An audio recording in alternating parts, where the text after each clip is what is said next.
Hi, I'm Austin Healy, the voice of rugby, and you're listening to the Bears Beyond the Gate, which I'm not going to be on.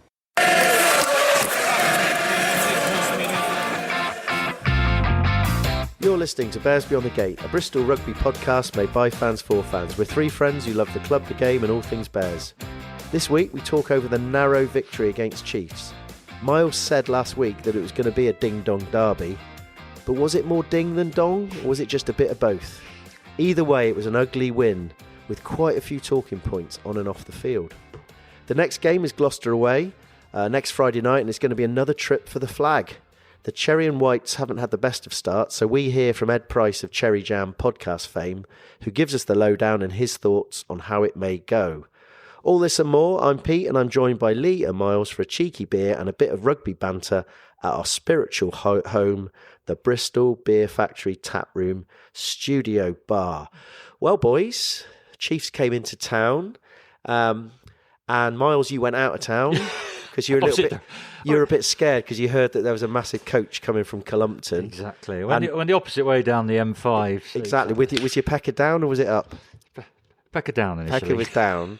But we faced the fire, didn't we, Lee? We faced the Columpton onslaught. We faced the onslaught head on. Yeah, and of course we sat with your mate, Paddy. Yeah, we certainly did. Well, for the first half at least. For the first half, Paddy came and sat next to me and Lee came and sat next to me and me. Paddy and Lee came and sat next to me. And then second half, they didn't come back. We went wandering. Yeah, but you were watching the game. Yeah, we kind of. Well, Paddy wanted to have a look at the different, like the views from the different parts of the stadium. So we did a little stadium. What other view did you get then? Well, we saw the Bristol Beer Factory kiosk outside. So we kind of saw a lot of the inside of that. Bit of sports bar action. But the most important thing was Paddy enjoyed the hospitality that we provide in Bristol and beer's free. So yeah, I did decent think beer. You didn't go. I thought I saw two lonely people sat on their own in the Atio in the second half. That wasn't you and Paddy, was it? It could have been, but I honestly can't remember at that point. So I'm actually referring to your notes, Pete, to guide me through the pod today. Every now and again, I have to send Lee some notes of what actually happened. Especially, you mean about where he was? Yeah, only when Paddy's in town. But to be fair, though, even when I watch the full game, you still need to send me the notes, don't you? Because my memory is not great, as we all know. Yeah. And Miles, I was joking. I mean, you weren't missing in action. You were with us spiritually. And you did manage to get the game in, didn't you? Absolutely. Went down for my mother-in-law's 80th birthday bash weekend. Obviously couldn't miss that. Rock and roll. Rock and roll, exactly. Well, once in a lifetime weekend. What was it, a tea dance and bingo? Yeah, something like that. No, lovely weekend in North Devon. And luckily, there was a huge TV with Discovery Plus and TNT. So managed to lock myself in a room with the Duchess and my brother-in-law and watch the game on playback. So it was great. Brilliant. Well, I don't know. Does that sound a bit antisocial for an 80th birthday party? You bugger off for 2 hours and watch rugby? Not really. The rest of the family were just in the swimming pool. I mean, how the other half live. It is his mother-in-law, so obviously she didn't really care if Miles was there or not, really, to be fair. So I think he probably used that to his advantage. She waited for his back to turn and then the champers came out. Exactly. But anyway, boys, it was another win. And sorry, can I just say, you classed it as an ugly win. Yeah. And I love that. Yeah. I love that because that was the sort of performance, the ugliness. There's a beauty in the ugliness, I think. There was. And I think we all agreed that, didn't we? After the game, for sure, when we actually had the points. But even during it, we were saying, we're under the cosh here. We've got a lot of things going against us, but the boys are really trying to problem solve this, and they're really digging deep. And actually, you're absolutely right. It was probably more fun, that game, watching it live, than it was perhaps, watching that 10-try kind of thriller against, or 10-try trouncing against Newcastle a few seasons ago. It was tight. It was. I mean, I must say, it wasn't fun watching it on TV. But you're right. It was an ugly, unconventional style of play and a win on the Bristol front. Like, you're right, something which we rarely see, isn't it? Well, I think a lot of neutrals wouldn't have thought that we'd had that performance in us as well. No. I mean, I don't know if we did, actually. No, I mean, we'll talk about it, but I don't know how we carried off that sort of win, but ultimately, I think we kind of assumed, we talked about this last week, that we would we would play the normal way, and we would try and play expansive rugby, and we'd try and get a foothold in the game and not kick it much and all that sort of stuff. And I think, within 5 minutes, one of our wingers was off for an HIA.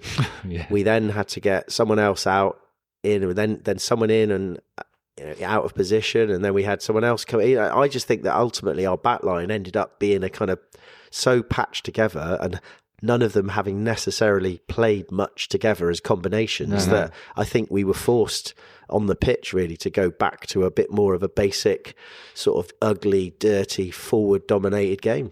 Well, do you know what?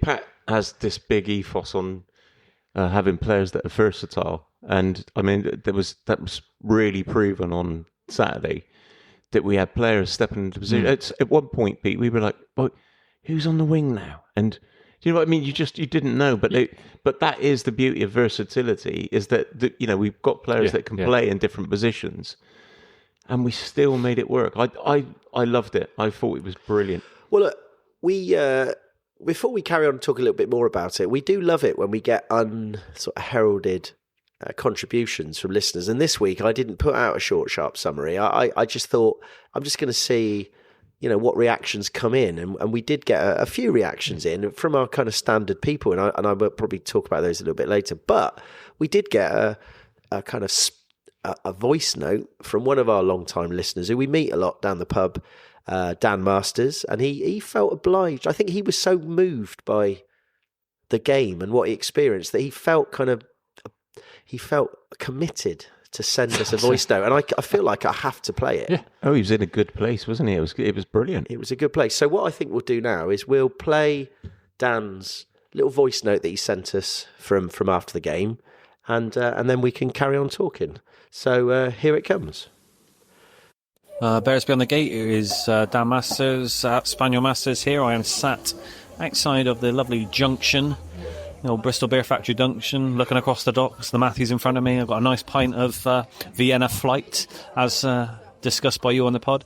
Just want to say what a great game of rugby we had today. So very tense to win it at the end like we did. Fair play to Worsley. He stepped up, put his hand up and said, I can kick that, boss.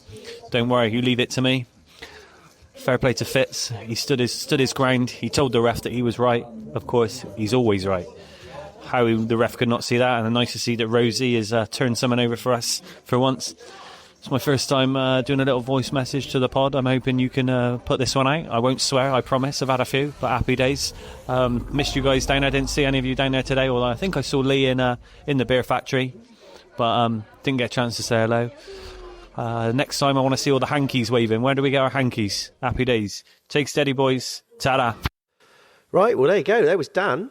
That was very good, wasn't it? It was very concise, very eloquent, I thought. And mind you, I feel I need to deal with one issue first. Oh, you mentioned the hankies. Yeah. Ooh, yeah. And of course, this is Hero listeners will know this, that I have promised Hero listeners a hanky for contributing to this amazing equipment.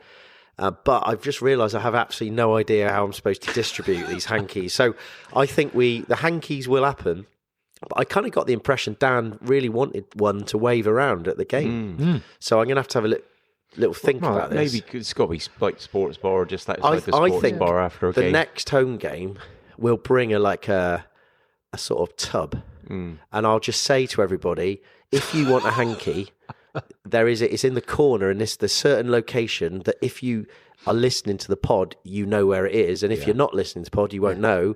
And it's up to you in your own time and your own sort of ability to go and find a hanky. And if you find it, that's great, because that's about as easy. I can't think of any other way of doing it. Not particularly. And we better get it done before flu season's over. Otherwise, no one will want these hankies, will they, Pete? And can we just say we don't spread your germs to other people on these hankies. But I think more importantly, and the hankies are important, of course, in flu season, as Miles pointed out, from a health and safety point of view. More importantly, Dan it was a sense of satisfaction, wasn't it? Is what we were saying early on. I think he was obviously sat there with his pint of Vienna Flight, feeling pretty good about the game, and feeling that the boys had really dug deep. He pointed out the issue with the yellow card being rescinded and the TMO coming to our help for once. Yeah, quite. But I think it was like we were saying, normally we're buzzing when we score bonus points and we score 5 tries, but actually Lee, like you were saying, at the ground there was a real kind of buzz of. So it was nerve-wracking at the end. We had 2 minutes to game manage our way, and we were all kind of thinking, "Oh, we'll never do it." And we did it quite easily in the end. And even though little Sam Worsley still needed to nail that kick, because as we were pointing out, even though it was in the red, if he had come up short and they'd counter-attacked, the ball was still live. So it was a really satisfying feel at the end. I mean, did you boys think that we would pick and go for the whole last 2 minutes? It was really odd on the TV. I thought we've done this in the past, attempted game management, but there's no way we're going to attempt this for 2 minutes and something will go wrong. But ultimately, we did well, didn't we? Yeah, and won the game. And we should big up Sam Worsley as well, because I think I'm right in saying he is a Devon lad, isn't he? Because I'm pretty sure he's got maybe a younger brother who's maybe Columpton or that way. Literally, it's like everybody is related to somebody from Columpton in the world. It does seem that way, doesn't it? It's not like the heart of Africa where the human race started. It's Columpton. It's Columpton. But I'm sure he would have absolutely loved that, and it was a ballsy kick at the end, wasn't it? Yeah. And also, I think in the context that he had quite a tough season last year, because he was thrown in last year as well when we had our injury crisis. In that Europe, wasn't he? And had a few tough games. And, he did get a little bit of pelters on social media, like wrongly, obviously. So I was pleased for the lad. He looked really pumped when he was really punching the air when it went over. And the big boys, the forwards came up. Absolutely. And I saw Bats give him a massive bear hug. And Rubiolo, this is a guy that's been 80 minutes with the All Blacks and 80 minutes with the Saffers, and he came up and gave him a big hug because he realised that they had set up that, but he still had to deliver. Great for his confidence, and I think we'll chat a little bit about the sort of team next week, but we need him, don't we? We need him to be on form. We need him to be really confident and to be able to nail those sort of kicks. I mean, he came on in 46 minutes when Bates went off for an HIA, so he was there. Yeah. He had a good half, so it wasn't just a kick. I mean, it looks the way it is. It looks like he is going to have to start against Gloucester, which is because he is probably now our only recognised 10 that's available. Yeah. Well, I mean, Gloucester are obviously going to target him, aren't they? I mean, so we need to put as many things in place to protect him. As many, a brick wall. Yeah, pretty much. Yeah. So, I mean, so let's just think about the game. I mean, it started off relatively positively. As in they mucked the first kick-off for the game. And then we got a penalty, and we were all saying, just take the points. And guess what the boys did? They took the points. Yeah. Jordan, we go 3-0 up, and then I think they then got another penalty quite quickly, annoyingly, but then Slade missed it, and it drifted wide. So I was thinking, maybe the force is with us a little bit, and then there was quite a lot of. It felt a bit like a stalemate for a while. We were kind of probing, and we were doing that thing that we always do, where we're kind of sprinting it wide, doing the phases. We're trying to offload it, and we made a few mistakes on and off. It was the classic. There was a few drop balls, and I remember at the time thinking, "Is this really going to work?" Their Chiefs seem quite set.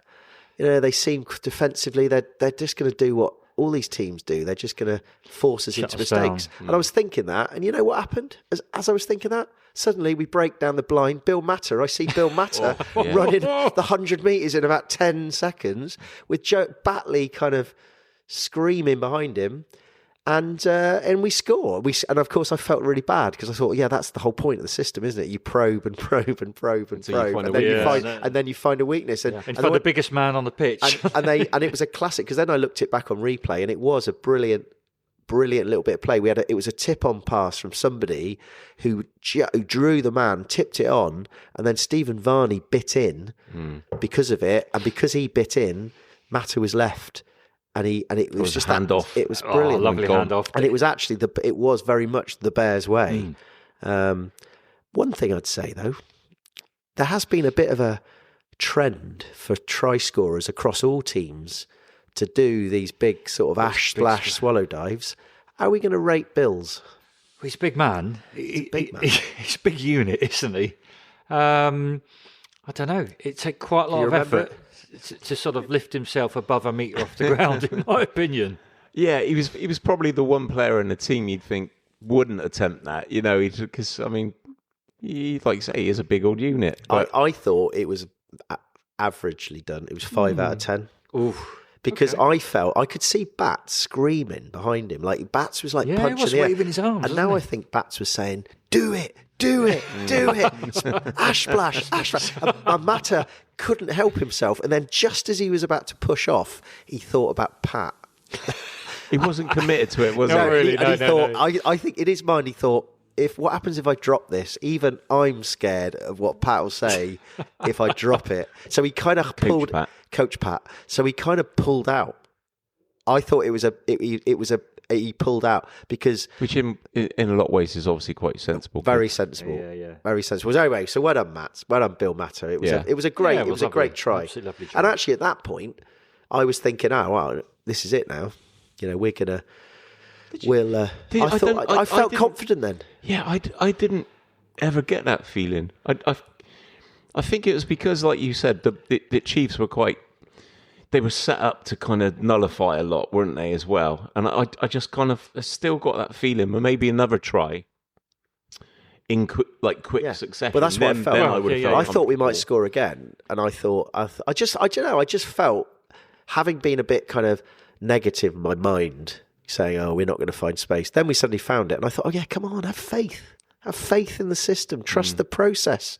I was shouting to myself, "Trust the process," and guess what happened? They went and scored. They did. Yeah. And of all people, it was like Slade. Oh, I know. There was a bit of controversy with that try, I thought, and I don't think that much was made of it. It was a lot, Pete. Well, you can tell those people who didn't see it. What do you think there was? Yeah, tell all. I don't know what it looked like on the TV, but I mean, for us, it was such a forward pass, wasn't it? No, Was it not that one? No, it was the crossing. Yeah. It was Daffyd Daffyd Jenkins got in the Jenkins, way that's of Jack Bates, Right. I thought, and Yeah, it yeah. looked pretty obvious. Yeah. I looked at it back on the replay, and I still thought it was pretty dodgy because I think Mark, who sat in front of us, said, "Oh no, it was fine because he was behind him." But I don't know. I looked at it and I thought Bates was was going to try and tackle Slade, or Hammers, or some of them, and Daffyd Jenkins got in his way. And I was thinking that's got to be the definition of obstruction if you stop him making a tackle. Yeah.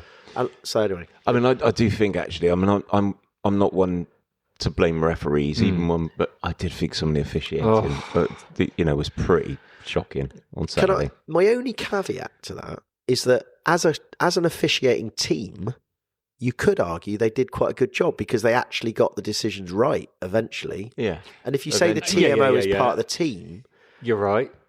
he did step in and the ref accepted it. And the ref was brave enough to rescind that try. This is the try in the second half. Rescind Fitz's yellow. But what's the other counter argument to that? Oh, I mean, I wouldn't say it was brave enough. It was so obvious, wasn't it? I mean, what else could he do, really? I mean, it was. There was a sense that also the touch judges were trying to ref the game a bit as well. Yeah. And I don't know. I think you're right. And listening to it on the TV, I mean, the TMO was sort of, assisting Woodthorpe quite a lot, and that was quite apparent. So I don't know. You're right. The pace of the game, we are not referees, is so fast. But you're right. As a team, things have to be picked up if missed, and perhaps we'll give him a bit of slack because the right decisions were made by the television match official. I mean, Matthew Carley was one of the linos. Yeah. And at the end of the day, Matthew Carley is a top international referee. He's international. And I'd imagine it's quite difficult for him not to get involved. Yeah, of course. And he has got a young lad. And I mean, these guys have got to get the experience. I mean, Woodthorpe has done quite a few of our games, and he's obviously like next in the line in the conveyor belt of English refs. But I don't know. Putting someone like Carley with him, on one hand you say it's great mentoring, but on the other hand it's like he's got a busybody on the sideline. Well, I mean that's the thing. I mean, Carley. I mean, we all know we know full well. I remember the Wasps years ago, but Carley, he does like to get involved, doesn't he? Even when sometimes taking a back seat is probably just let the referee run the game. I mean, he's got to learn anyway somehow. Yeah. So. Well, he definitely learnt a few things on Saturday. Absolutely. Anthony Wood thought. And let's be honest, we've done the league a bit of a favour. You know, he'll be a better ref for it. Yeah, absolutely. And we won, so I'm not upset. They have meetings on the Monday, don't they? Yeah. So they'll say sure they will. what decisions went well and didn't go so well. Yeah, I mean, he did give us a few as well. I think, I don't know, it's just really, I just find it difficult talking about refs because it's a really difficult job to do. I mean, and these boys have got to make split decisions initially. And then if the TMO can come in and say, I mean, let's be honest, I didn't spot that those 3 blokes came out of the line out and then create them all. So we didn't spot it. And like you might say, well, the ref's supposed to look at, but he's looking at other things. He's looking at, has the jumper gone early? Has he landed? Is there any interference? There's a lot of things they're looking for. I'd say the only thing is probably the lino should have seen that, really, that more than the ref. I think so. Anyway, I guess at that point it was still, we were still 1 point up, were we? 8-7 to Bristol, even though Slade scored on 29 minutes. But calamity then, wasn't it, at 30 minutes? Because we sadly lost Tom Jordan, didn't we? I mean, so... What are we going to say about this? Well, first off, the context was that we were pumping their line, and this was one where Fitz went blind as Miles when Fitz went on the run side, on the blind side, and he did a chicken wing out the back, and it was a bad pass, and whoever was there, maybe Peppers, had dropped it, so they got a scrum. It was a knock on. And I'm pretty sure, and some listeners out there may correct me, but I'm pretty sure it's from that scrum that Vincent, the number 8, picked the ball up and ran at Jordan, sidestepped him, and then got smashed in the face. So actually, it was there was context that it was our attack almost scoring that led to the scrum, which led to their possession, which led to them having the ball, which led to them Vincent sidestepping Jordan, which led to him smashing him in the face. Anyway, you were going to say, what do you think then, Nee? Was that a red? It's a tricky one. I think probably on the scheme of things, yeah. I like you say, you could see how it happened, but I think ultimately the rules are the rules. I think you're right. The rules are the rules. He was too upright, and the mitigation was that he did attempt to wrap, and that was Anthony Wood. Because I thought he was upright, and he went up as well. I thought he was quite. It could have been even worse because he didn't. He went up. The force was up, which is dangerous. I know, but it did feel like it was just shoulder to shoulder when they did it on the replay. So I think it was pretty lucky. But I was explaining to the Duchess, I think this is the new sort of 20-minute red card that they've introduced this season, and ultimately we didn't have a man off for the rest of the entire game. I mean, and that would have just ruined it. Exeter Chiefs fans might feel slightly aggrieved that this has come in, but I think it makes for a better game, in my personal opinion. We all know. I mean, you can't feel aggrieved about a rule that exists. You've all got to accept it is what it is. Exactly. And it wasn't a straight red, so I think it was fair enough. To be honest. I think Jordan would hold his hands up and say, I mean, at the end of the day, he went high. It doesn't matter if you get sidestepped. No. You're supposed to be going low. That's the whole point. And there's still, a lot of players are still going high. And I know it's hard. And I know if any players are listening, they'll be like, well, what do you know? It's like, I know. But, you do train. I don't always, when I'm marking my geography books, I do put the stamps in the right place to say, well done. I don't put them in the top of the margin. I mean, like you say, they because you do it in training, Pete. They train to go low, don't they? So we agree that it was probably a good red, but of course it compounded. We're almost going to score, and then suddenly we're down to we've lost our playmaker. So it was a pretty a bad end to the half. I suppose and then they scored. They 2 then minutes scored, later, don't they? So they scored, which is always the way. So then I'm thinking, having been quite confident in the first quarter, thinking we'll ease away in this game. Now I'm thinking, we're under the pump here. This is going to be a nightmare. It's 20 minutes as well. Actually, 20 minutes does actually feel like quite a long time not having a player on. I mean, that was 30 minutes. And half-time we went in 14-8 down, didn't we? And it did feel like, it's a long time till we've got a new man coming on. Did anyone have visions of, when Chiefs came down a few years ago and they kind of played that sort of game against us and they beat us? Yeah. Was anyone getting a little bit worried then at that point? Because it was in the back of my mind. My only issue was I didn't think they were that good. No. So I wasn't. It's weird. I look back and I think if it had been I'd gone to that Saracens game And after 5 minutes, whatever it was, and we were 40-0 down, I knew, 100% knew, that the only thing I had to look forward to was us not conceding 50 points, and we did. Yeah. So that was a different... I didn't feel like that at half-time. I still felt somehow that we were going to pull it out the bag. I agree. I think neither team were at their best. I think you went down the gate yesterday and saw it, but you're right. There were mistakes being made on either side. We made plenty of knock-ons. I mean, the defensive set was great. I pretty much think we sort of stymied Bampo and Brown and Faye were both pretty well. Very good point. Which have been their deadly attack in the last two games. So the fact that neither of them scored... Defensively, we were great, but the attack, they weren't great either. Fair result. And you're right, they didn't march on and score another 4 It's tries. funny you say that, because I think I must be on... You know what? I'm actually on Exeter Supporters Facebook group, because ages ago, I actually went on there to ask if any fans wanted to come on. Oh, yeah, I remember that. see, And the admin let me on, So and you I've never some left. feedback from their fans. Yeah, and most of the fans were saying that they were pretty annoyed with their own team. They should have won that game, and they felt that they hadn't played to their strengths at all. Yeah, I that think you're right. That they Absolutely. hadn't, and they should have got it out to the wingers a lot more. But then the counter argument is, I think our boys like Pepper, Lennon, Ravovo, when they were all, they did a good job against them. We really did. We really focused and really shut them down. Yeah. So we talk a lot about defence. And the irony was when we were totally... Or lack of defence. Well, but the irony was this week, when we Defended for our didn't lives, have didn't we? any sort of cohesive unit, we defended really well. Yeah, I know. So this is... And it's funny, this whole thing about defence, because last week at Sarries, it became... Everyone's talking about, we need what's the defence, what's the structure? And I thought, you know what, I don't know. I don't really... how do you coach defence? Are you coaching how to tackle?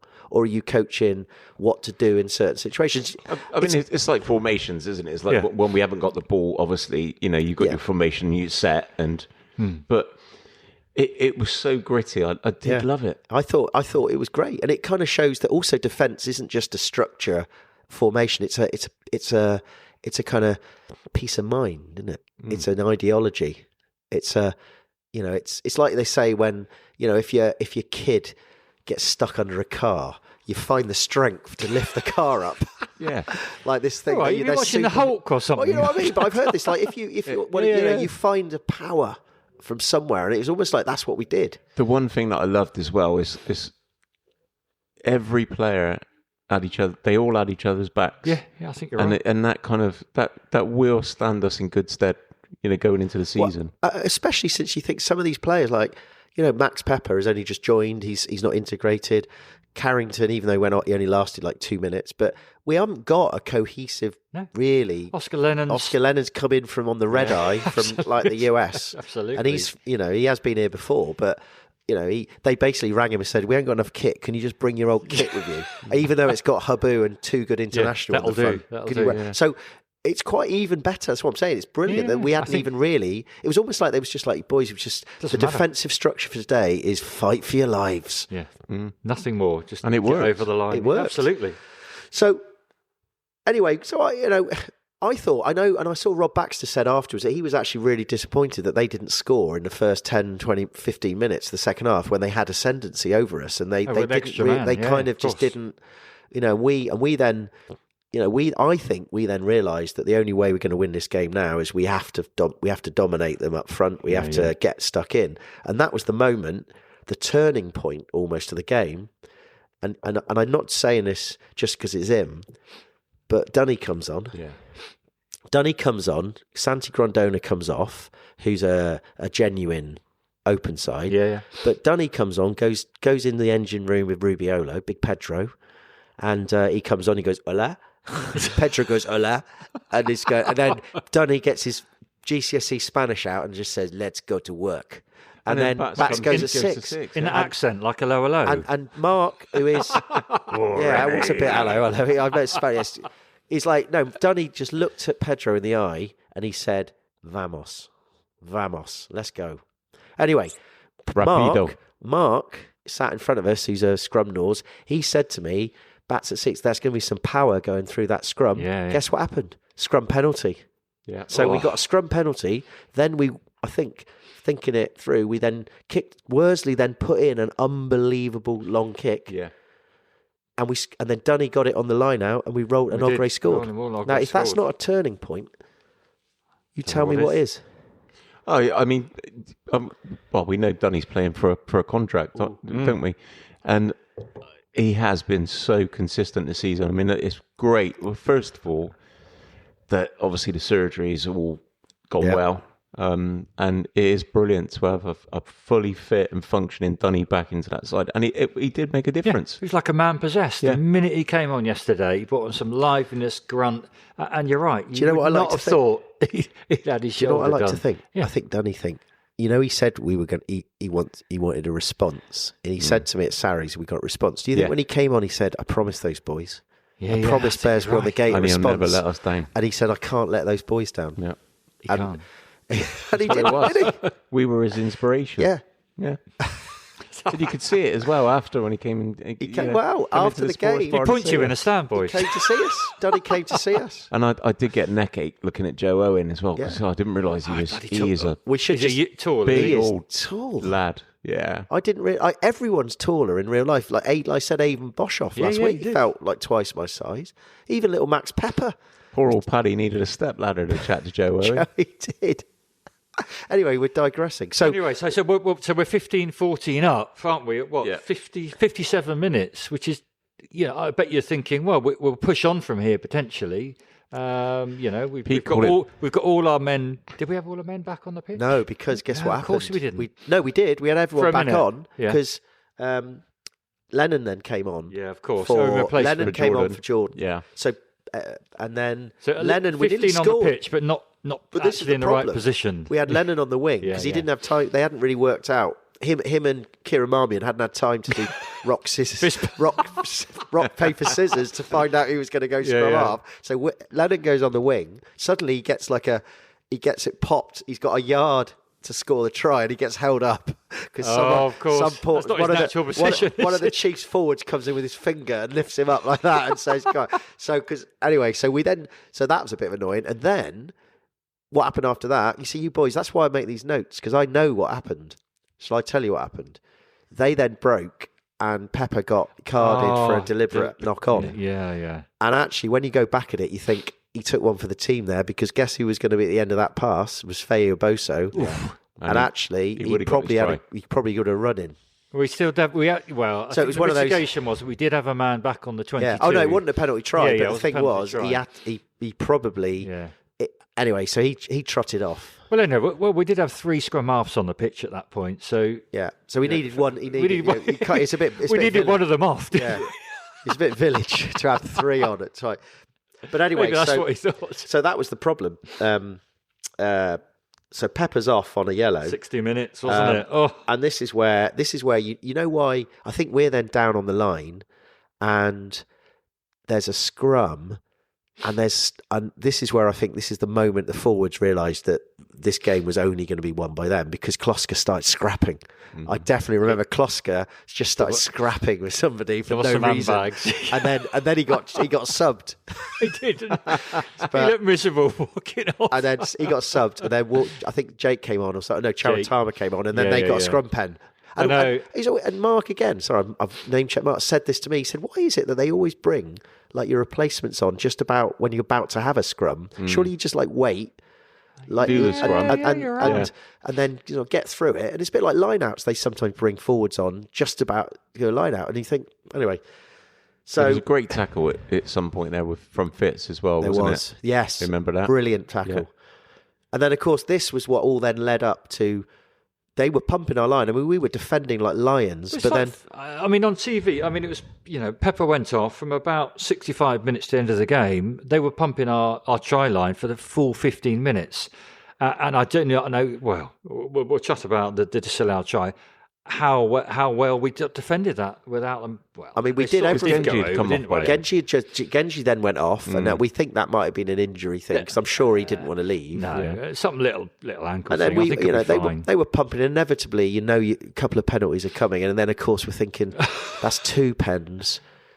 The worst case scenario is that they score, and we get a yellow card as well. And lo and behold, it appears that they score, and not only is it, it's Fitzy, and you're thinking like our hero, but this was the whole thing, and I guess a lot of people have read about this now or seen it on telly. But for those that are, our listeners in Outer Mongolia.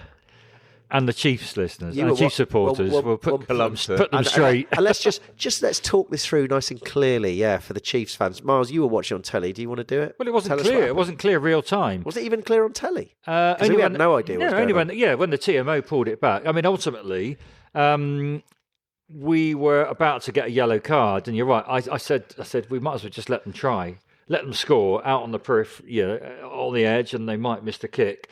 Fitzy did take down a man. He just pulled them down. So, letter of the law, a yellow card was the correct decision. But TMO said, Woodthorpe is going to just look at the line out, slowed it down, and before, is it Yandel? Was number 2? Before Yandel even threw it in, not one, not two, but 3 Chiefs forwards in the line out stepped out of the line out, and in effect prepared to push their man forward over the line.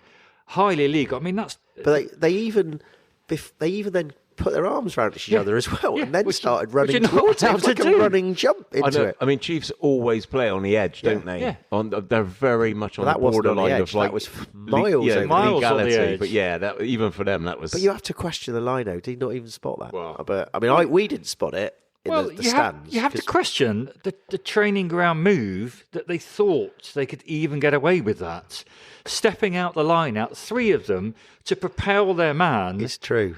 Literally with 2 meters momentum over the line. Stevie Wonder, didn't they? It's almost like when Rob Baxter was interviewed about it afterwards, and he kind of admitted it, but it's almost like he's saying, I told those bastards to cheat, but not like that. not so obviously. Like, did You're they right. not understand When it was cheating? When it was slowed down, it was so obvious that they stepped out before the number 2 even threw into the line. Because let's be honest, that is what a top quality team can do. We know that. The All Blacks, Exeter, Sarah, you cheat, but you don't do it, obviously. You do it because the refs have only got so much time to make decisions. So you do it and then the moment's gone. But that was bad. Those boys, I reckon, actually, they are going to, that video review tomorrow. They are Baxter in the training ground. They're going to be like stood up in front, like standing by Baxter in front of everybody, and they're going to have to apologise for their poor cheating. In the old days, they'd have had the ruler on the backs of the legs, wouldn't they? I imagine that's still like that down in Devon. I reckon. I mean, I don't think liberalism has got down that far yet. Do you think punishment is they get their soft mullets chopped off? Could be. That's even worse than the ruler. I think they. But am I right, boys? You weren't clear why the decision had been rescinded, were you? No. And they didn't say anything on the. I thought the whole thing was that they're supposed to tell us now on the. And you know why they didn't tell us? Because I don't think we had a proper. We weren't being filmed properly by TNT, were we? We were. You were the third channel. We were a red button job. Yeah, you're right. And we were on Discovery Plus. That's obviously what it was. So they didn't have the kind of comms in the stadium. Yeah. So thank goodness for the TMO. Correct decision. Yeah. And then Fitzy was back on. And then we've talked about it, but let's finish it off. Then we talked about this earlier on. We're still worried because it was only a free kick. After all that, you think you could at least he owed us a penalty. I mean, we were only 1 point up, and anything could have happened in the last 10 minutes. And I think what happened was we obviously then had to give them possession back because it was only a free kick. They tack. Janse Van Rensburg gets a holding on penalty. We then go deep. We get another penalty, and it almost seems like the penalty was for back chat from Ethan Roots. Yeah, because he did all the hands. Ref was not happy. Yeah. And I've slowed. I looked at the replay. Did he give it the scissors to his mullet? He did, yeah. It was that. It was. You're right. That's good. But more of that snippy snip time. I watched the highlights today, and I paused it as it came into that ruck, and I could see the two, and I couldn't really see anyone really say anything. Obviously, one of them just said. I mean, I speculate don't know what he said, but he must have said something pretty bad. Roots, yeah. And it must have been quite personal to the ref. That imagine you're a blind fucker or something like that. Although a family show. Yeah, family show. Oh, yeah. But, apologies. But, yeah, anyway. It was, and then of course we've said this. We got the penalty, and then I thought, you know what, we're good now. And then Worsley slots it, job done. Everyone's happy. We all go and get a few beers. You go out with Paddy. You knock back a 10-year-old Bushmills, and then his wife comes and picks him up at your flat at 8:30 in the morning on Sunday. Oh no! I mean, perfectly planned. Perfectly planned. Perfect weekend. Well, look, boys, I think we've done the game justice, but we do always get a few listener contributions. Yeah. We've already had Dan Masters, but I feel like I want to whip through a few more. Mm-hmm. And the first one, we had one from David Shallcross. Very simple acrostic. Are you listening? Go for it. Single word acrostic. So you should follow this on. It goes like this: resilience, effort, vindication, enormous, review, strength, appeal, leadership. Revealing? Reversal. A reversal. Oh, reversal. Very clever. Hammy Hambley, poet laureate, obviously came in as he does. I mean, he's now contracted to do a poem within 5 minutes at the end of the game. He's on his contract. Poet laureate. Hang on. Oh, this is also an acrostic, but one with sentences. So concentrate. It's 2 words. All right. I'll give you a clue. It's a 1, 2, 3, 4, 5. It's a 7-word and a 4-word. So here we go. Bears made it hard for themselves. Officials at 6s and 7s. Under pressure through ill discipline. Not a pretty win, but a win. Chiefs take nothing from the game. I got it. Expect harder games to come. Yeah. Derby spoils are ours. Brilliant from Worsley in the dying minutes. Got it already. Ashton Gate still a fortress this season. Considering injuries, this is a huge result. Kudos to the team. Bounced back. Love it. Nice, Love it. Nice poet laureate. As per the contract, well done. Yeah, Absolutely. Top marks again. Oh, Anthony Baxter was back on, cycle fan. He was very negative last week. He was very upset last week, I think, for the Sarries game. Well, I don't blame him. But he's come back, and his one is not an acrostic. It's just a short, sharp summary. He said, much better dog today. We did win that. How did we win that? Must keep 15 on the pitch. So it's short, sharp. Yeah, so a lot of dog. Didn't understand how we won. Positive. We need to keep people on the pitch. I think everything's a valid point there. Yeah, absolutely. I kind of think that was probably the plan to start with. But Brizzle Nick Howell, big fan you oh, bumped yeah, into. Oh, we spent a couple of hours before the game. Yeah, he said at Bearsby on the Gate about yesterday, think the boys turned a different corner today and took us to the edge of heaven. Ooh. All right, Nick. You'd had a few sherbets by then, hadn't he? That sounds like a beer. The beer factory should put on. The Edge of Heaven, I Drinking reckon. with me is obviously the same sort of feeling. Actually, you know what?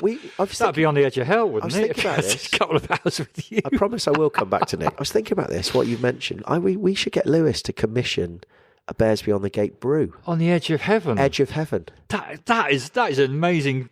You have That's come up our with a next quarter. That is the next beer. They do small batch brews, don't they? The Edge of Heaven. I tell you what, Edge of Heaven. Well, or Beyond the Gate. Or just Have we had one? Just Beyond the Gate. Anyway, we digress. Sorry, Nick. I was halfway through your short, sharp summary. So let's start again. Think the boys turned a different corner today and took us to the edge of heaven. I thought we might be praying for time, but I enjoyed that as much as last Christmas. Ooh. What, the song? Yeah, I guess so. I've always put. I never saw Nick as a George Michael fan. And it says actually talking to George Michael, he did slate me for my shorts. Yeah, he said one for Lee and his shorts. Yeah, I was wearing shorts as well, but I didn't get there because of the traffic. So you would have seen double shorts. You escaped. I escaped. Yeah. And then finally, our friend Deb's from Keynsham, Deb's from K-Town. K-Town. She came back in. She said, Bearsby on the Gate, I noticed the fans, normally very critical, are quiet today. No doubt they'll pipe up if we lose next week. And then she goes, not naming names, mind. Well, I'm going to name a name. Miles. I wasn't even there. Yeah, you're the critical fan, you see. Okay. She's always, because I reckon she sees you with the BRI and you're like, oh, Debs, I guess talking of critical fans, an atmosphere. I mean, on TV yesterday, it seemed a little bit flat.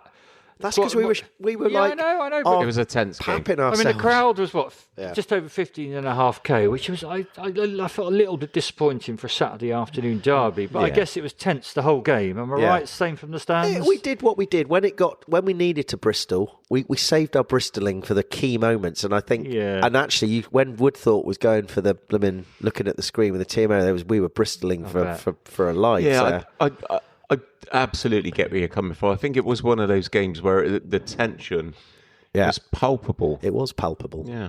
I mean, I might say on the TV, I could hear Simba Cam, and I was thinking, head in hands, I was worried about Lee's mental health while that. Well, he wasn't there, was he? He was in the bar at the time, so he didn't miss it. So there we are. I actually got out. No, I walked out because Simba Cam just. I don't blame you, mate. I don't blame you. We're rambling on. We're rambling on. So thanks for all of those. But we have got one more contribution that I want to play, and it doesn't happen very often, although it should do. But we always said that when Bernard Janse Van Rensburg gets man of the match, I'm always gonna snip in his post-match interview because he's just so much fun listening. He hates doing it. And he hates doing it, but he loves. But he has been raised in the world of rugby cliches, and so he was interviewed by Clare, who we all know, Queen of cliches. Clare cliche, and I know she's quite Marmite, and a lot of fans don't like her commentating. No, you can't call her Marmite because I love Marmite. Yeah, but I mean Marmite. You don't like Clare Thomas. So not at all. So anyway, I couldn't be bothered to clip Clare out of it. So I think you need Clare in it as well for the whole post match. So what we'll do, boys, is I think we'll have a quick listen to the legend that is Bennard Janse Van Rensburg. How on earth did you win that? I can't tell you exactly. Credit to our forwards for defending 3 mauls and scrums and everything in that last 10 minutes when Exeter was on our 5 the whole time, and keeping them out from scoring. And yeah, I mean that's the game changer. So yeah, credit to our forwards for keeping them out. Equally, a lot of rejigs needed in that back division. You at the heart of those, and not just one rejig, but consecutive ones. You had about 9 scrum halves on the pitch at one point. Take us into the conversations that were happening in the huddles. How did you go about figuring that out? Yeah, obviously that's really unfortunate. You can't do anything about the injuries that happened in the first 2 games. Coach Pat always says all scrum halves at Bristol Bears are international wingers as well, so that's why we had 3 of them out there today. I think it's just obviously people playing out of positions again today. With Tommy going off and Batesy going off as well. We're swapping around the whole time. It's just every time we get a break, we try and connect to each other. As long as we try to be on the same page. And know what the guy next to you is going to do, we'll be a little bit more tighter as a unit. So that's what we're trying to do. And then in the breaks, try and keep it calm, try and connect to each other just to stay as tight as possible. How were the belief levels out there? Because it didn't feel from up in commentary and based on Pat's reaction, perhaps from his perspective too, as though you had that game won until your turnover in the 78th minute. Oh, yeah, it's one of those things, the last 10 minutes, every time we had a huddle, we said, boys, we're not going to give up, we're going to keep fighting. And every opportunity that I get in and around that, whether it's a tackle, whether it's trying to go for the ball, whether it's trying to do a counter-arc, I'm just trying to give it my all for the team, to give us the best opportunity to win the game. Okay, Miles. So there's the legend that is Janse Van Rensburg. What do you think of that? I thought not the legend that is Clare Thomas, the queen of cliches, literally interviewing the king of cliches. I mean, literally, I take my hat off to that man. He is the hardest, the nicest, the most South African, the most South African that we've got in the Bristol Bears. Absolutely love him, and He's a man of fairly few words, and he needed a little bit of prompting by the TNT commentator. But fair enough, he basically bigged up his team. He's not just a one-man band, and you're right. He played amazingly, and we would not won that game without his sort of resilience, as it were. But yeah, it's just his description. Coach Pat. I love Coach Pat. Pat. Coach Pat. I could just see him sat at the front, like in their meetings. He's in the front row, isn't he? Yeah. Right at the front. And then when Pat like a says little something, school teacher. he puts his hand up. Coach Pat, pick me, Coach Pat. Legs crossed. Well, one thing I would say is I love the fact that he didn't go down the no route, because that was, Did he start with a listen or look at the beginning? Oh, not sure he did. Listen, don't know about It was that. actually, ironically, wasn't one of his most cliche-ridden post matches. interviews. There was a couple of beauties. There was when he said, "I like to get in and around." In and around tackle." the- Yeah, I love the fact he goes, oh, yeah, and he's got, what I mean. He's like replaying it back in his head. He's isn't he? excited. He's loving He's it. excited. And he just looks so grateful that he's being asked. Like he's like a little a rabbit in the headlights, but he's kind of like, oh. He's like when you make a little year 7 do a presentation and they don't really want to, but they're kind of quite pleased that they've been asked. He did smile the whole interview, and fair play, love him. And he did. Absolutely love him. He did credit to the boys. He did, Which is a standard. I mean, yeah. that's just a standard phrase across the whole of Bristol Bears rugby, isn't it? Credit to the boys. Didn't take the It's like glory, Miles did he? saying absolutely, isn't Yeah, it? absolutely. He didn't take the glory. He did. Praised his teammates. Rightly so. He Rightly so. did a great job. So there was Yancey. Anyway, you're listening to Bears Beyond the Gate, a Bristol Bears podcast made by fans for fans. You can get in touch with us through our various social platforms, or even email us at bearsbeyondthegate@gmail.com. Well, boys, we've got another game, thick and fast. It's Gloucester away.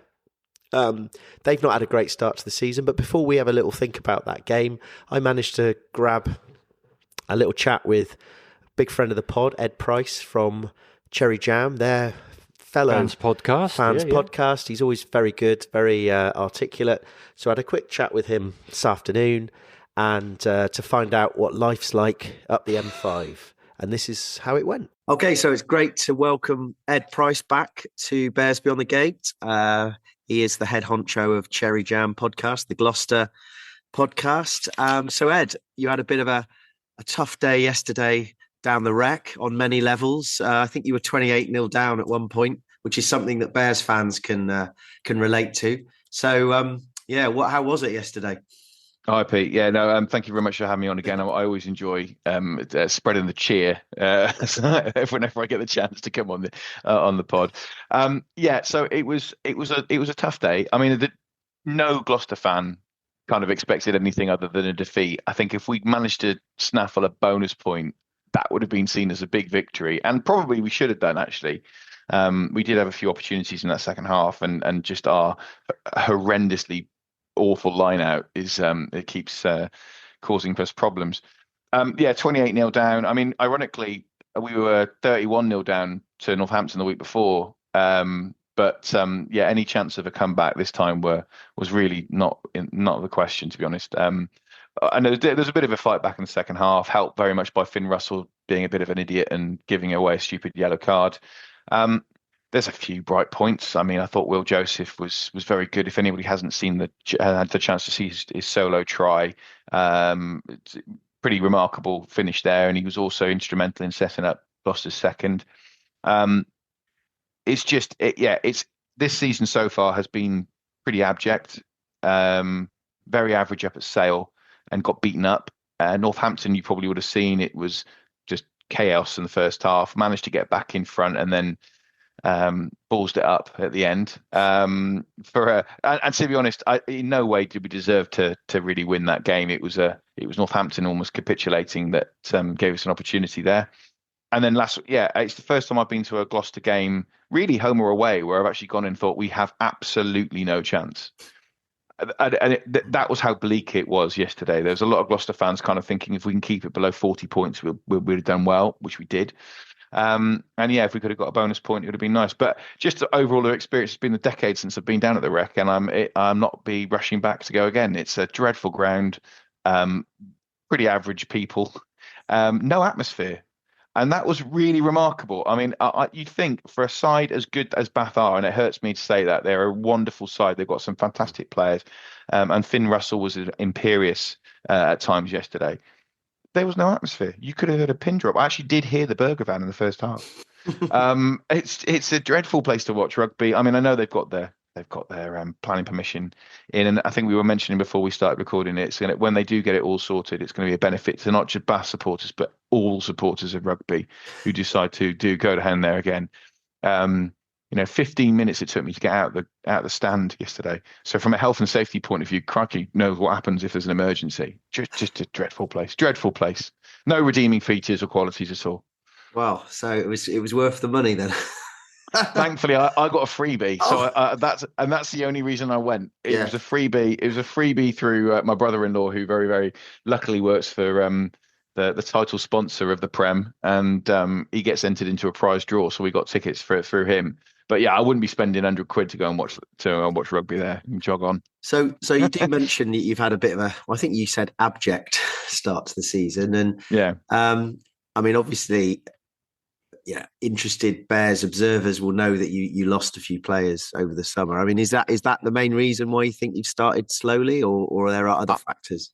I do think that the player turnover is definitely has an impact. We by the end of the season, we were playing good rugby throughout the season. I think there was a lot of continuity, and we were probably missing a little bit of depth in the back three. That's probably where our biggest weakness was at the time.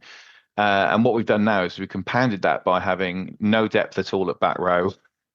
Or we do have depth, but I wouldn't say they're really sort of a like for like in quality. And I think in the front row, a bit like Bears have got an injury crisis in a few spots. Our front row, we're down to our bare bones already. And that includes some really, there's certain injuries you think, well, what the hell are they doing in training? There's other injuries and absences which are far more serious and worrying, in the likes of Jack Singleton, who it sounds like he's been stood down for having a cardiac event. There are no specifics around it, but obviously we wish him well. But yeah, it's just been. It seems like the players we brought it in, they're struggling to bed in to the system. The defensive systems are all over the place. I mean, it was dog-leg central at times against Bath. It's heightened up in the second half, and I think we have to give them credit that they do seem to be able to adjust, but we're giving teams too much space and too much time. And I think the other aspect is obviously we've brought in Ross Byrne from Leinster, and there are big things expected, and he just seems to be a bit off the boil. And when your pack is getting beaten up a bit, and I said the line out's just appalling at the moment. But if you're getting not a lot of forward ball or good quality ball, any fly half's going to struggle. But when you're coming into a team new, there's new combinations. We've not really had any sort of settled side yet this season. I think that's having a big impact. And you combine all that, and then a lack of confidence, it seems to be the big problem as well. So it seems to me that what you need is a nice, easy game to get yourself back on track. So Friday, Bears are rolling into town again. And I would say that we may be fairly short of a few players. So genuinely, do you actually think that this could be a good game for you, kind of under the lights, the shed baying for blood? Bristol kind of had a reasonable start, but definitely there for the taking. How do you see it going?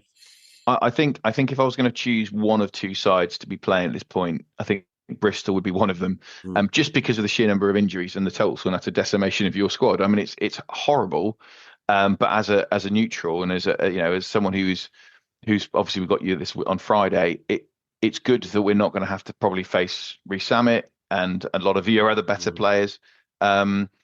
And I do have general sympathy here because, Gloucester aren't that far off in terms of our injury. I think we've got 16 out or something like that. It's absolutely crazy ourselves. We've got so many players out. I think the difference probably is that a lot of them are fringe players, whereas a lot of the Bristol players are kind of key core players that you're missing. Obviously, last season, we did a real number on you. And I would say that if we can get close to the levels we hit last season, I think I'd be comfortable in picking up a win. I think the problem we're facing at the moment is we're giving sides far too much space. I mean, let's say the last two games, we've given a 31 and a 28-0 head start to the opposition. We can't do that against Bristol because Bristol will put 50, 60 points on us despite your injuries because you're that type of team. I think again, probably Bristol winning a scrappy, tight game against Exeter probably will do them a good. Whereas Gloucester are kind of still playing the very, very expansive open game. And yeah, we could maybe nick it if we win 7 tries to 6. But I would prefer us to play a bit more of a measured game and play in the right areas. We seem to be still playing a little bit too much barbars rugby at times. But yeah, I mean, if I say Bristol would always be a challenge, but I think it's going to be, from our point of view, a case of getting our mindset right. I think people expected, myself included, against Northampton for us to roll them over. They had a very, very sort of weakened second string side, and we just got blasted off the park in the first half against Northampton. I would say if we go into with the same mentality as, oh well, Bristol have got loads of injuries, they're down to their bare bones, this should be an easy game, we'll get turned over. We have to go in with the right mentality. We have to go in all guns blazing. And because I do worry if we don't beat Bristol on Friday, we've then got Exeter away, and I know Exeter are very relatively average, but at the moment, but we've got a horrific record against Exeter, away at Sandy Park, and which is a difficult place to go at the best of times. And I just think, I don't know when the wind where the wind would be coming from. I think we've got Quins sort of early December, maybe mid December or something like that. I think that's the next one after that, because you've got the Prem Cup and then Europeans and stuff. So I struggle to see where we would get a win from. So it's a massive game. Basically saying it's a must win already on Friday.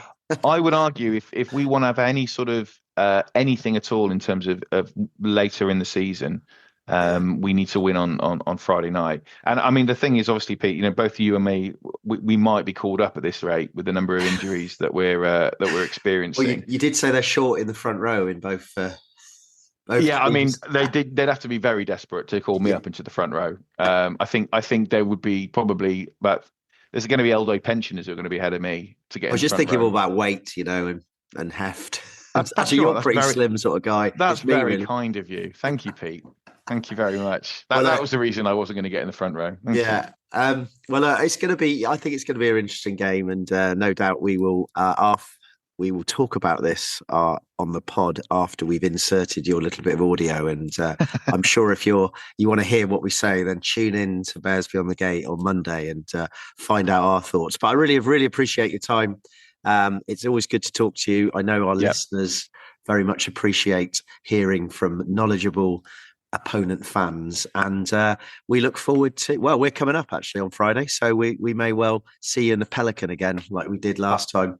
I think that's the plan, isn't it? We're taking our Bears Beyond the Gate flag into the shed as we did last year.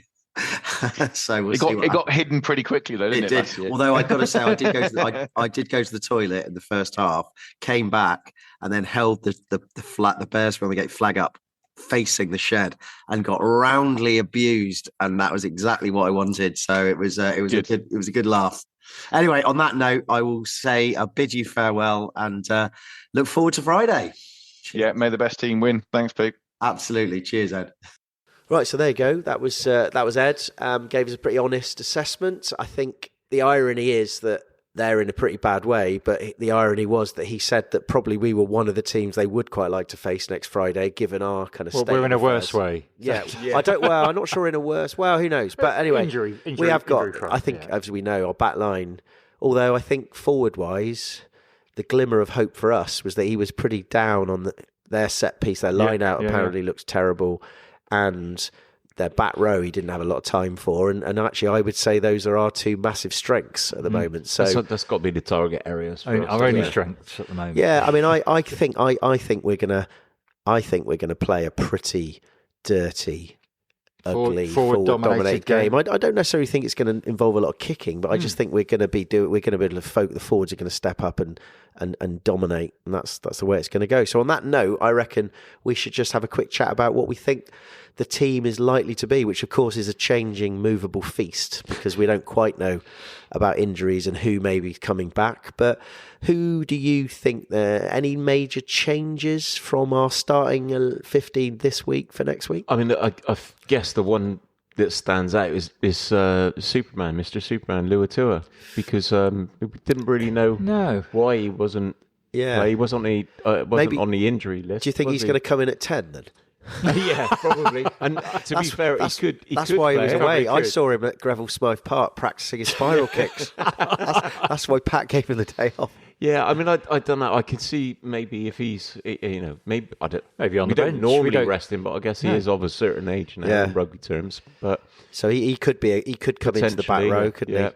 I mean, Grondona is obviously a seasoned international, but it's almost like we just need somebody who's been there, seen it, and done it over many seasons. Yeah, So I I think do so. think it's maybe Gloucester away, isn't it? Yeah. my only caveat on that is that I just wonder whether the whole when Dunny came on for Rubiola, we had Bats at 6, whether Yeah. we start with that as a combo, because it's just a power combo. I like it. Get I a lot like of that scrum lot. pens, get a few Yeah. line out, get a few more. There's a bit of filth in there. Bit of filth. Yeah. And Bats is, I reckon, I don't know how much Bats has ever played in the back row, but I just feel like if we're keeping it quite tight as well, that could be a, I don't think that was ever in the plans, but after that second and final quarter, I just wonder whether Pat would look at that and think, I like the sound of it. Gloucester. Well, I like it. I mean, if Ed is worried about their scrum, then we Yeah, should just and he dominate. did mention the back row. Absolutely, and we haven't, as we know, we haven't got many backs No. in the correct position. Have we? So Fitz obviously guaranteed starter. Yeah. Matter. So I quite like the idea of I think so. Matter at 8, Fitz at 7, Dominate up front. Bats at Bats 6, at and six, Dunny then and then you've got and then Pedro. Dunny and Pedro. I'm actually quite excited about it. Yeah. And then let's just hope that if Genji Should was we end all it there? right- Just play a game with just forwards. See how we go. Well, I mean, It's one of the our base forwards. for everything, isn't it? Yeah. There's an argument to say Joe Owen might end up at outside centre at this Right. rate. He's got the leg. Yeah. He's got the gas. He goes, hasn't he? He definitely has. So I think that's right. I think forwards. That's our one big thing. Could be wrong. I mean, it would be nice to go there and play that type of game as Yeah. well, because I mean, it's not the the best hunting ground for us, is No. it? No. But you see, I've got these images coming to my mind already of like Bats picking and going, and then Dunny coming in picking and going, and then Batter coming in picking and going, and Fitz coming in chicken winging it, and Ogre's there. That just like pick and go, punch. Yeah, do you know what? I like the sound of that. I can see Calavezzi scoring a try there as well. I really can. And I just, If it's allowed, yeah. and I've got this idea of then Rubiolo just hitting rucks at speed. And Dunny just almost just smiling. Oh, Just like. And I've got this Seeing that image. close to I've got this image. pointing at Gloucester fans. I've got this in the image shed. of yet another like maul defence or another maul, and then Dunny just turn into Rubiola, and they're just fist pumping like that, bring in the continents together. Do you know what?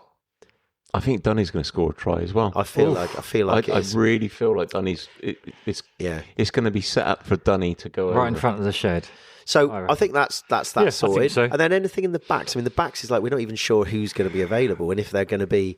I mean, we obviously know Marmy and Has to 100%. start. 10 probably is Worsley unless Luatua fancies it, or maybe they put a call into John Afoa.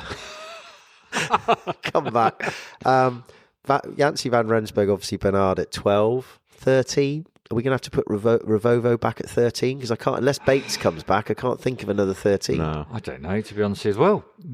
Maroney. Well, of course. Yeah. Yes, Miles, well done. Yes. Now, do we throw him in? Needs must. I mean, he's been playing. We just say to him, look, mate, Matteo, we're not really going to play an expansive game, so all you've got to do is smash anything that you see in front Which of he you. loves which doing. he'll love doing. Miles, that is a great shout. Yeah, and I think on that basis we will play a very basic game. Yeah, I and think it will we'll have to. and it will smash them in defence and let's not muck around too much with kind of chicken wings round the back looping. If we're not sure, just boot it downfield. Yeah. But have we got any out and out wingers? Well, fit? Boshoff come back in, Boshoff, and I mean- Pepper. But not what we might classify who we would have said right at the beginning of the season. But then if Maroney's playing in the centre, Well, then Ravovo would Ravovo on the wing. because we've got like Thorley potentially to come up against, haven't we? And I think he's dangerous. So Absolutely. And then what we say, Christian fullback? Loader. Elizalde? Well, Elizalde, fullback? I think Yeah. 100%, Yeah. all day, every day of the week. Fullback. Lena, we don't quite know. He was maybe Lena's- not far off. Lena's got to coming be back. close. But it's a Absolutely, fast it's gotta be. 4G pitch, isn't it? It's, Yeah. Not unforgiving, to say the least. I mean, I think they'll put Ravovo up against. Well, yeah, because Thorley is dangerous. He's fast and yeah, big. Loader's been good as well. I mean, they're not. Their backs are. I think are great. Yeah. hate to Although say. I think Loader got schooled by Arundel yesterday. Ben Loader is not the player that I thought he would actually train on to be. He's great. Don't get me wrong, he's a great player. But I actually thought he was, potentially he was going to be a big star. Yeah. And I don't think, and we got to say as well, obviously, because Gloucester lost a few big players, haven't we? Yeah. Yeah. You know what I mean? Yeah. I think we've got to be conservatively optimistic. I mean, about Friday. we were schooled last year, weren't we? Yeah, 100%. Primary school teaching, and 100%. We've got to turn that around. And go up there and show them, that we can win. I mean, when lastly, when you know that our Bears Beyond the Gate flag put more of a shift in than any of the players last year, it was a bad day in the office, don't you? So you said we may not need to roll out the flag this year. I would definitely roll the flag out, Miles. I did it for your take. I've not told you what your job is. I've tasked you that you're going to hold the flag up and walk the whole length of the shed, not just a little section. In my pants and my Bears shirt. Yeah. Anyway, so I think we're done there. So we'll find out what happens when we go. It's going to be fun. In case you didn't realise, if 2/3 of us will be at the shed on Friday night with a few other listeners as well. The flag's giving it large. Flags coming. Yeah. The flag's been, and actually we should say, the flag has been to Glastonbury since the last time it was at the shed. It's been to Glastonbury and it's been to Australia. So fair play to the flag, washed. I say. You washed it, Pete? Yeah. Thank goodness. Yeah, gave it a little wash. So anyway, that's it. So I think we've got last little bit, finish off. It was like a little bit of AOB. I'd written 3 things down. Dunny and Joe Owen coming to see us in the sports bar rather than us go to see them was a definite plus. But then when they came to see us, it then made us realise how pathetic and small you are. Like how puny. It's like, don't use the word puny very often, but I just felt so puny against them, and I just thought, I almost said to Danny, mate, love it, just go now. Can you just kneel down and talk to us, you mean? We look pathetic amongst you. Anyway, so that was that. Any goats, boys? I mean, massive goat. Oh yeah, go on, Pete, you have this one. So me and Lee at half time were coming down. We're going, and somebody comes out of a beer queue. He was that angry. He came out of his place in the queue. Yeah. Said, willing to? He said, I've got a goat. I've got to get a goat off. He was furious, and I can't remember his name. He'll know who he is. He didn't really want to tell me his name. He was an anonymous fury. But he basically, cut a long story short, he'd ordered a home shirt online 6 weeks ago. Not only has he not had it, he hasn't even had any correspondence. Now, I know that these things happen, but it's just a fact. Now, I don't know whether that's the same with everybody out there, but this is evidence-based goatery that this bloke said, I haven't, and I don't even know how to get in contact with anyone to find out. So if anybody is out there at Bristol Sport, there's some poor bloke furious that he hasn't got maybe his shirt. More than one poor bloke. Yeah, so maybe, I mean, it sounds like they kind of got more stock in now. So hopefully by the time this comes out, he'll have his shirt. It is frustrating, because like you can see people buying them in the club shop. Yeah. And then, you've been waiting at and I reckon if Tom was here and we looked Tom in the eye and said, Tom, it's not good, is it? That he would admit it, and he'd say, "Look, I'm sorry, boys. Something's gone wrong. I'll sort this out." So, well, he was nothing if not honest, was he, with us? Absolutely. So that is a massive goat, and then an anti-goat. I don't know what we ever decided what the opposite of a goat is. That something that gets my goat, but what doesn't get my goat. Anyway, rose-tinted spectacles. No. Yeah, give it a go. So a couple of things. Positive. Those of you that read the BristolRugby.net forum would have seen that somebody's come on from the Supporters Advisory Committee. They've obviously got some new members, and they've had a meeting already. And actually, he said that I wanted to report update of the meeting, and we discussed, and a couple of things the club have done is they've agreed that they're not going to have smoke anymore. It's going to be flames now because a few people complained about the smoke. What, no smoke this weekend? Was there? No, it was flames. It was flames. Yeah. So I think that's it. I think the smoke. A lot of people said it was a bit ironic where it said no vaping. Well, and there was a massive smoke. Me and John Phipps were disappointed in that because I don't know if you guys read it in the week, but he posted on X on Twitter. Yeah. That he loved the smell of it because it reminded him of the old pop gun. No, I did read that. Oh, yeah, okay. Yeah. But then also about 1 million people said it gave them asthma attacks. So that was the downside of it as well. Anyway, it's gone. Smoke's gone. And also it did kind of just linger for quite a long time and we couldn't see the game more. So that's gone. So fair play.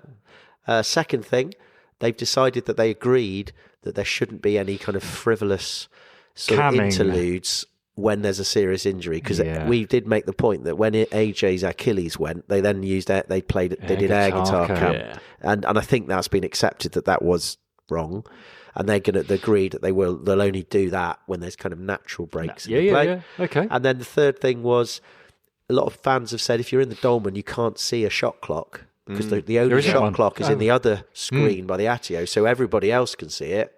South Stand, Atio, and Lansdowne, but we can't. So the club have acknowledged that is a problem, and they're looking at how they're going to get a shot clock under the screen by the Heineken. I mean, personally, I'm not that bothered by that. No, it's not massive, is it? If it got really low, then I'm sure the South Stand would go. Ooh, you know what I mean? We'd know somehow. In fact, in some ways, it's better to have South Stand could be our shot clock. Yeah. And they've got down on their fingers.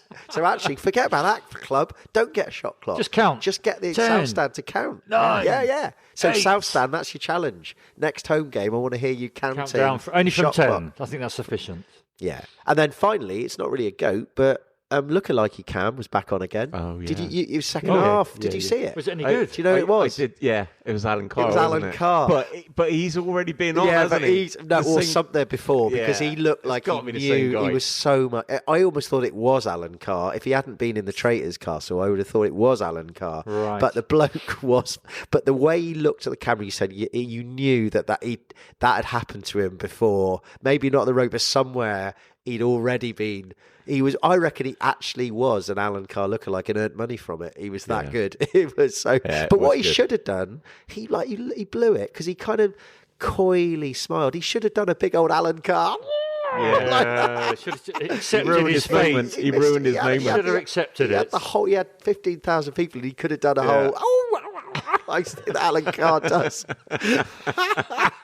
So anyway, fair play to whoever. I'd love to know who's doing that. Like how is there some poor student? But then students don't have that cultural depth to know what people look like. It's got to be someone Who's gnarled doing and it? wise like us. I reckon it might be Rich Berry. Because he's sorted out, he's done all of his safeguarding, he's done his chats, and I reckon they give him a little monitor, and his job is to scan the crowd for anybody that looks like anybody, and then gets it up to the media boys. It would fit the bill, wouldn't it? Yeah, maybe it's part of his remit.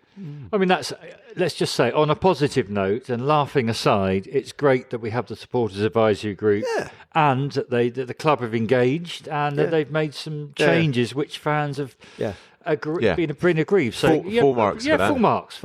Absolutely. Well, I think on that point we should leave it on a positive. Absolutely. Yeah. So, have a good week. Those of you that are going up to the shed, we'll all Spot shout the flag. Look out for the flag, or look out for us and give us a big hearty hello. Have a good week, and most importantly, stay safe. And most importantly, 1, 2, 3, up the Bears.